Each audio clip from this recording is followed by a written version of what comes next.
Tempranillo is a grape that's indigenous to Spain. It's also the best-selling Spanish varietal in the U.S. I'm Debbie Gugnani. Let's go behind the burner and meet the wine expert to learn how this grape gives each bottle so much personality.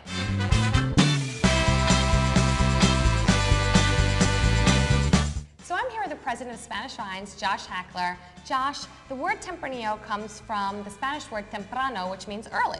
That's correct. Yeah, typically what we see with the Tempranillo grape, being an indigenous grape from Spain, is that it harvests a little earlier than your more traditional international grapes like Cabernet Sauvignon, Syrah, Merlot, and even some of the other grapes that are more indigenous to Spain. It definitely does. Temprano meaning early, it harvests a little earlier. So Josh, tell us a little bit about the grape. Well, Tempranillo in its sort of formal style is a little bit higher, it's got high acidity, really nice acidity, and a little bit lower alcohol content, and not great big tannins. Tell us about the winemaking process and how it gets treated a little differently. Well, it really depends on what the winemaker's objective is, and whether your idea is to make a really young wine or age a wine. Sometimes you typically see in Spain a lot of big uses of American oak. Sometimes to create a little bit more of an elegant style wine, you use French oak. It really depends on the winemaker's purpose or what he's trying to create or she's trying to create. So why don't we taste it? Absolutely. So we're going to taste two wines that are from my two favorite regions where the Tempranillo is very famous and well known. So this first wine is? This is Spanish Vines Tempranillo. Selección. It's a selection of Tempranillo grapes, 100% Tempranillo, and it has no oak. That's the objective of this particular wine, was to have no oak and really great sort of fresh strawberry, black fruit, and really bring in the land into the wine as well, the terruño. I smell plums and currants. It's got a great nose, jammy cherry. Jammy cherry. Absolutely, jammy cherry aromas on this wine, and it invites you to take another glass after you have it. Wow, that mouthfeel.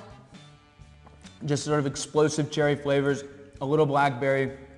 It's very nice acidity, hits you back here in the back. I definitely feel the acidity, and it kind of encompasses your whole mouth. It's right? It's got a little bit of a bite to it, and yeah. It really has that, it'll pair nicely, I think, with meats, I think? Absolutely, but we have to be careful. Okay. It's a lighter meat, so like, I always tell people, don't be afraid to pair Tempranillo with a burger. Yeah, I think it'd be great with a burger. Absolutely, or with pork tenderloin, or with duck.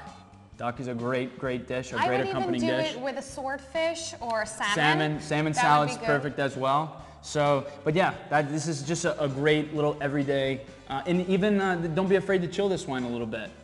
What's the temperature you like to serve it at? This one you could put at 60 degrees, 60 to 65 degrees, it's perfect. I love my red wines a little bit cool. So then now we go to Ribera del Duero, which is a phenomenal region in Spain. And what's the wine we're having? It's actually my favorite region. This is Sembro 2008. This is low production. You've got, let's talk about less than 60,000 bottles in this particular wine. And it actually, talk about a little blending, the focus of this wine is Tempranillo. It's 93% Tempranillo, 7% Merlot, and it spends roughly 7 months in new French and American oak. What you see typically is that the international varietals will be blended with French, and then, like I said earlier, the Tempranillo with American. So you get, but the objective of this wine is a lot of black fruit, a lot of concentration of dark berries. It smells a lot deeper than the wine we just had. So it's a little bit, I would say, more chocolatey, a little bit more licorice, a little bit more like bark. I'm getting you just nailed it, because this wine has a little woodland. Yes, a little woodland. It smells woody. Let's see if it tastes woody. And it does. It's a lot deeper. To me, it's a little bit more complex. It does. It has some more complexity. We're talking about low production. You've got a wine here that's got some time in oak. That's obviously going to add a little bit more complexity to it. Absolutely. You can add a little bit more tannin, a little bit more structure, that kind of thing. This is a great wine. A little bit more. I would go with steak with this one. Absolutely, a little bit more in the mouthfeel in terms of wanting to pair it with a big steak or something like that. Absolutely. I'd still go with the burger for this one as well, though. Burger would be great. Don't be afraid. Thanks for your tips on Tempranillo. Absolutely, thank you. Stay tuned to Behind the Burner, where we give you the tips, tricks, and techniques that are lighting the culinary world on fire. For Q&A, photos, and more, visit BehindTheBurner.com.